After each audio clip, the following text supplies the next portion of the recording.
እንጨት አምላኪ ለእንደዚህ አይነቱ ምህረት የሌለው ምላሽ እንሰጣለን። ማያዳግም ማለት ነው። ምክንያቱም እኔ ጋር እንደዚህ አይነት ቀልድ አይሰራም። ስታከብር ትከበራለህ። አንተ በሴት ብልት ቅርጽ ድንጋይ የምታመልክ በመቶ ሺዎች ከፍለ ሳውዲ ላይ ሄደ ምትጎበኝ እንደወንክ በመረጃ ሳያለሁኝ ድንጋይ አምላኪ መሆነን ያውም ጥቁር ድንጋይ እንደምታመልክ ማለት ነው። ሳይ አልቡሃሪ 43 76 እና 77 ላይ የተዘገበ ሐዲስን ላንብብልህ። እንደዚህ ይላል we used to worship a stone ድንጋይ እናመልክ ነበር and when we found a better stone than the first one ከመጀመሪያው የተሻለ ድንጋይ ስናገኝ we would throw the first one የመጀመሪያው ምን እናደርገዋለን? እንጥለዋለን and take the latter እና ሁለተኛውን እንይዛለን but we could not get a stone then we would collect some earth that is soil ግን ድንጋይ ካጣን አፈር እንሰበስባለን and then bring a sheep and milk that sheep over it በግና መጣና ከዛ ላዩ ላይ እናልበዋለን አፈሩ ላይ ማለት ነው and perform the tawaf around it ከዛ ምን እናደርጋለን? እንዞራለን ምኑ ላይ? የሰበሰቡት አፈር ላይ ማለት ነው። this much stupidity ማለት ነው። ድንጋይ ያመልኩ ነበረ። የተሻለ ድንጋይ ትልቅ ድንጋይ ሲያገኙ ያኛውን ድንጋይ ይቀይሩታል። ድንጋይ ካጡ ደግሞ አፈር ከምረው አፈሩ ላይ በጋልበው አብኩተውት ማለት ነው እንዲያያዝ እሱን ይዞሩት ነበረ። በጣም የሚገርመው ደግሞ ይሄንን ሲያደርጉ ራቁታቸውን ነው። ሴቶቹ ራቁታቸውን ምንም ልብስ ሳይለብሱ ማለት ነው። ይህም ሳይ ሙስሊም 30:28 ላይ የተዘገበ ነው። during the pre-Islamic days women circumambulated the Kaaba naked. how they circumambulated? naked ራቁታቸውን። እሺ ሙሐመድ ከመዲና ወደ መካ ሲገባ ምንድን ነው ያደረገው? ሙሐመድ ከመካ ወደ መዲና ከስደት በኋላ ሲመለስ ያደረገው 360 ድንጋዮችን ጣዖቶችን መሰባበር ነበረ። ይህም በቡሃሪ 24:78 ላይ የተዘገበ ነው። ግን ጥቁሩን ድንጋይ ካባን ትቶላችኋል። ይህንን ካባ ልክ መካ ሲገባ ሙሐመድ ምን ያደርግ ነበር? ይስመው ነበረ። ቡሃሪ 16:03 ላይ የተዘገበ ነው። እንደዚህ ይላል I saw Allah's messenger arriving at Mecca. He kissed the black stone corner first ይላል። በመጀመሪያ እንደገባ መካ ምንድን ነበር የሚያደርገው? ጥቁሩን ድንጋይ መሳም ነበር ማድረግ ነበረ። ተከታዮቹስ? የሙሐመድ ተከታዮች ግን ድንጋይ መሳም ፍላጎት አልነበራቸውም፣ ደስተኛም አልነበሩ። ምክንያቱም ድንጋዩ ምንም ቫልዩ እንደሌለው ምንም ሊያደርግ እንደማይችል ያውቁት ነበረ። ይህንንም በሳይ ሙስሊም 12:7 ቢ ላይ የተዘገበ ነው። እንደዚህ ይላል ኢብን ዑመር Allah be pleased with them reported that Umar Allah be pleased with him kissed the stone and said I am kissing you whereas I know that you are a stone but I saw Allah's messenger kissing you that is why I kiss you ይላል። አንተ ድንጋይ እንደሆንክ አውቃለሁኝ፣ ምንም ልጠቅመኝ ልጎዳኝ እንደማትችል አውቃለሁኝ፣ የሳምኩህ አለ። ነብዩ ሲስምህ ስላየው ብቻ ነው። ያላ መልእክተኛ ሲስምህ ባላይ ኖሮ አልስምህም እያለ ነው። ይሄ ሰው ጥሩ ግንዛቤ ያለው ድንጋይ መሳም ድንጋይ ማምለክ ምንም ቫልዩ እንደሌለ ያውቃል። ነገር ግን ነብያችሁ ስላዘዘ ብቻ ምን አደረገ? ድንጋይ ሄዶ ይስም ነበረ። ነብያችሁ ስላደረገ ያደርግ ነበረ። ይሄ ጥቁሩ ድንጋይን ግን ተራ ድንጋይ ነው ብለህ እንዳታስበው ደግሞ ነብይህ እንዴት አድርጎ እንደቆለፈ ልንገርህ። ከገነት የመጣ ነው አለህና ሸወደ። አየህ አንተ ብዙ ጭንጨት አልክ አይደል? ኢትዮጵያ ውስጥ ጨቅ ድንጋይ አለን ብዬ እንዳልልህ ነብይህ እንዴት እንደሸወደ ልንገርህ። ከገነት የወረደ ነው አለህና ጀሚ አልተርሚዲ 8:77 ላይ እንደዚህ ይልሃል። ኢብን አባስ ናሬትድ ዛት ኢብን አባስ ነው የተረከው። the messenger of Allah said ያላ መልእክተኛ እንዲህ አሉ the black stone descended from the paradise ጥቁሩ ድንጋይ የወረደው ከገነት ነው አሉ። it was more white than the milk ከወተት በጣም ነጭ ነበር አሉ። then it was blanched by the sin of the children of Adam በአዳም ልጆች ኃጢአት ነው የጠቆረው አሉ። ይሄንን ጥቁር ድንጋይ ጥቁር ድንጋይ የጠቆረው በነገራችን ላይ ፕሪስላም ሴቶቹ ወር አበባቸውን ይቀቡት ነበር፣ ወንዶቹ ደግሞ ብልታቸውን ይጨምሩበት ነበረ። በሴት ቅርጽ ብልት የተሰራውበት ምክንያቱ ምንድነው? እሱ ልጅ ያሰጠናል ብለው ልክ መስዋዕት ያቀርቡለት ነበር። በቃ ሴቶቹ ፔሬዳቸውን እየቀቡ በዚህ ምክንያት ነው የጠቆረው። ምንም መሸፋፈን አያስፈልግም። ነብያችሁ ግን ምንድን ያለው? ኃጢአታችሁን ያጠቆረው እንጂ ከወተትም ይነጣ ነበር ከገነት ነው የመጣው ይላል። ውሸት። እስቲ አላህ የት ቦታ ነው ይህንን ድንጋይ ከወተት ሚነጻ ልክ የላችኋለሁ በአዳም ኃጢአት ነው የሚጠቁረው ብሎ ያለበት አለ? አላህ የለም። ሙሐመድ ነው ይህንኑ ፈጠራ ፈጠረና እናንተን ለመሸወድ ምን አለ? ከወተት ሚነጣ ነበር አለ። አላህ ከወተት ሚነጣ ድንጋይ ልክ የላችኋለሁ ከገነት ብሏችኋል? አላላችሁማ። ካላላችሁ ሙሐመድ የሰራው ፈጠራ ነው። ይህንን እንደገና ደግሞ ከገነትም ቢወርድ እኛ ብዙም ትኩረት አንሰጠውም እንዳትል ደግሞ ምን ብሎ አሁንም ያዘ መሰለ ቆልፎ ይህንን ጥቁር ድንጋይ ጋር መገኘት ፊቱ መቅረብ የአላህ ቀኝ እጅን እንደመያዝ ነው፣ የአላህ እጅን እንደማግኘት ነው አለ። ላንብብልህ። ሱነን ኢብን መጃ 2957 ላይ እንደዚህ ይልሃል። when we reached the black corner where the black stone is, he said, oh Abu Muhammad, what have you heard about this black corner? Ata said, Abu Hurairah told me that he heard the messenger of Allah say, whoever face it is facing the hand of the most merciful ይላል። ስለዚህ ይህንን ድንጋይ ፊት መቅረብ ምን ማለት ነው? የአልረሃማን እጅን እንደማግኘት ነው። ስለዚህ የአላህን እጅ ማግኘት አስበዋል? የአላህ እጅና ይሄ ድንጋይ ከተነጻጸሩ ይሄ ድንጋይ ተራ ነው ልትለው ትችላለህ? ይሄ ድንጋይ ከአላህ እጅ ጋር የሚነጻጸር ከሆነ ሌላ ልጨምርልህ ይህንንም አልቀበልም ብትል እንደገና ኃጢአትህን የሚያሰርልህ የድንጋይ ነው። ኃጢአትህን የሚደመስስልህ የሚሰርዝልህ የድንጋይ ነው። ሱናን ናሲያ 2919 ላይ እንደዚህ ይልሃል። It was narrated from Abdullah bin Ubaid bin Umar that a man said, oh Abu Abdurrahman, why do I only see you touching these two corners? He said, I heard the messenger of Allah says, touching them erase sins. Touching them erases sins. And I heard him say, whoever circumambulates 7 times, it is like freeing a slave ይላል። ስለዚህ የአላህ መልእክተኛ ምን ሲሉ ሰምቷችኋል? እነኚህን ጥቁር ድንጋዩን ጫፍና ጫፉን መንካት መሳም ኃጢአትህን የሚደመስስ ይቅር የሚያስብል ነው። አስበዋል?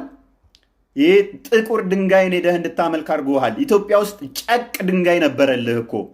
እኔ እዚህ ሰፈራችን አለ ብዙ ብላክ ስቶኖች ባልጩቶች ብዙ አሉ። እነሱን እንዳታመልክ ምን ተባልክ? ግን ይህ ድንጋይ ከሰማይ ነው የወረደው ተብለ ተቆለፍክ ማለት ነው። አስበዋል? ይህ ድንጋይ ከሰማይ ነው የወረደው ተብለ ስትቆለፍ፣ ይሄ ብቻ አይደለም። ይሄ ድንጋይ አለ እንደ ሰው ምላስና አይን ኖሮት በቂያማ ቀን በእናንተ ወይንም በትንሣኤ ቀን ይህንን ድንጋይ መሳምህንና ለመሳምህን ይመሰክራል ይላል። ጀሚዓል ተርሚዲ 961 ላይ እንደዚህ ይላል። The messenger of Allah said about the black stone, by Allah, Allah will rise it on the day of resurrection with 2 eyes by which it sees and a tongue that is speak with, testifying to whoever touched it in truth ይላል። በእውነት የነካውን ሰው ሊመሰክር የሳመውን ያየውን ሊያወራ ባላህ ፊት ምላስና 2 አይን ይዞ ይነሳል ይላል። ድንጋይ ማምለክ ማለት ይሄ ነው። በ100 ሺህ ብርህን ገፍግፈ ሄደ ድንጋይ ታመልካለህ። ወዳጄ ከድንጋይ አምልኮ ነፃ ውጣ።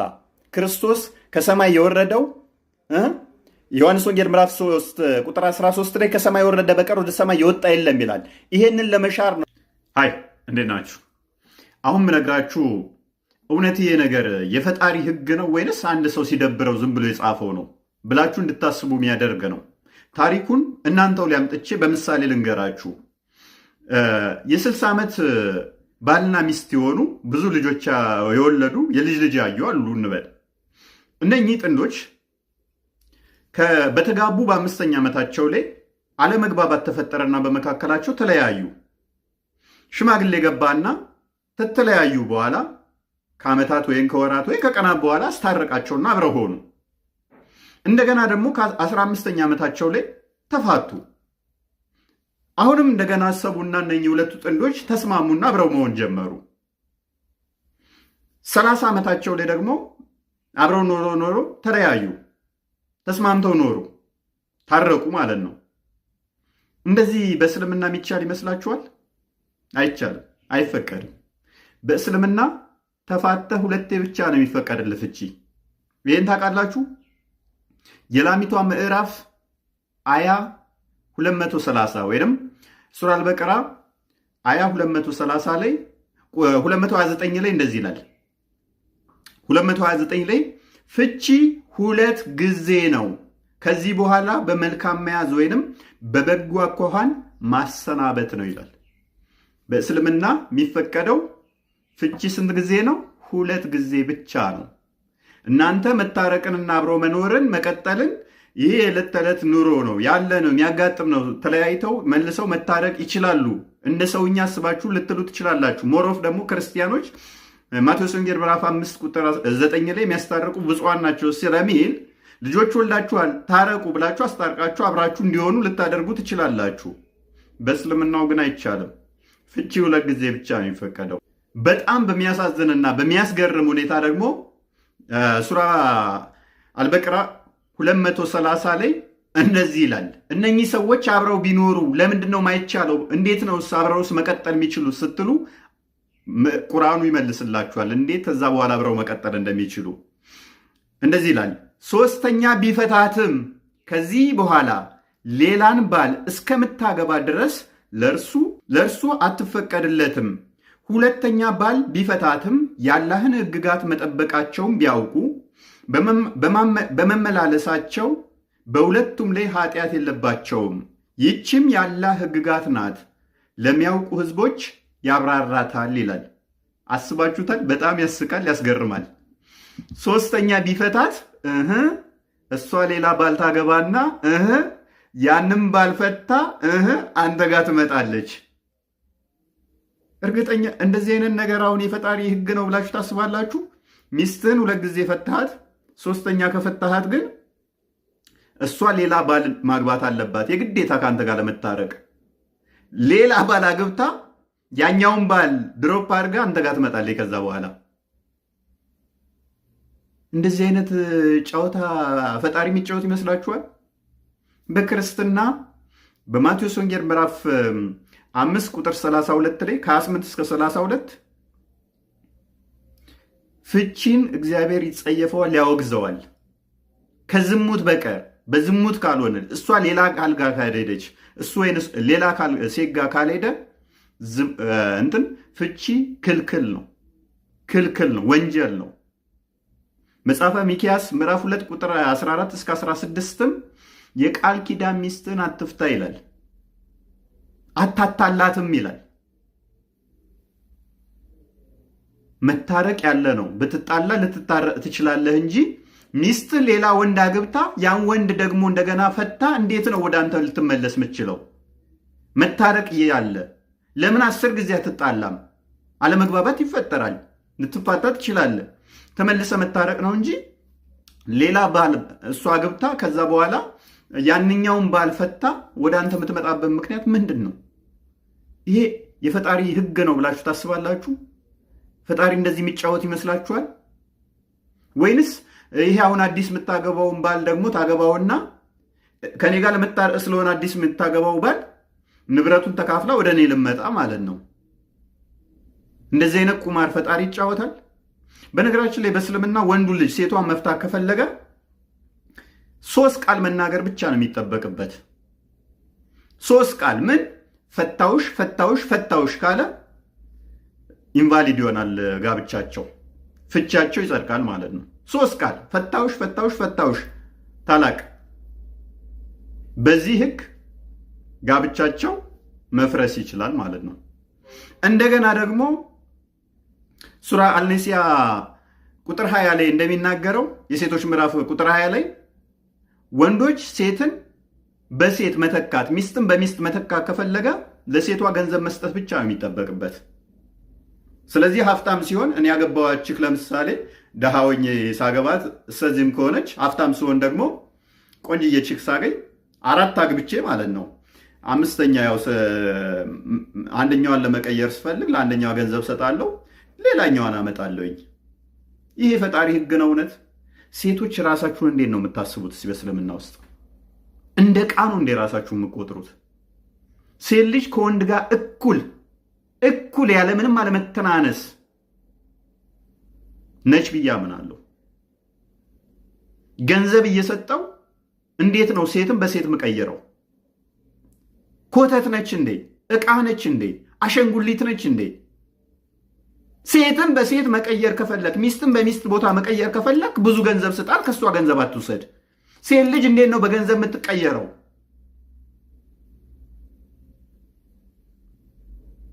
አይምሯችሁን አሰሩት። ይህ የፈጣሪ ትእዛዝ ሊሆን አይችልም። እሷ ወንዱን በገንዘብ መቀየር አትችልም። እሱ ግን በገንዘብ ሴትን መቀየር ይችላል። በገንዘብ እንድትቀየር ያደረገሽ ፈጣሪ ከሆነ፣ ሴት አድርጎ የሰራሽ ፈጣሪ ከሆነ ተጠያቂ ነው የሚሆነው። ሴት አድርገህ ስራኝ አላልሽውም። በገንዘብ እንድትለዋወጪ እንዳሸንጉሊት የሚቆጥርሽ ከሆነ ማለት ነው። ይህ የፈጣሪ ትእዛዝ አይደለም፣ በፍጹም ሊሆንም አይችልም።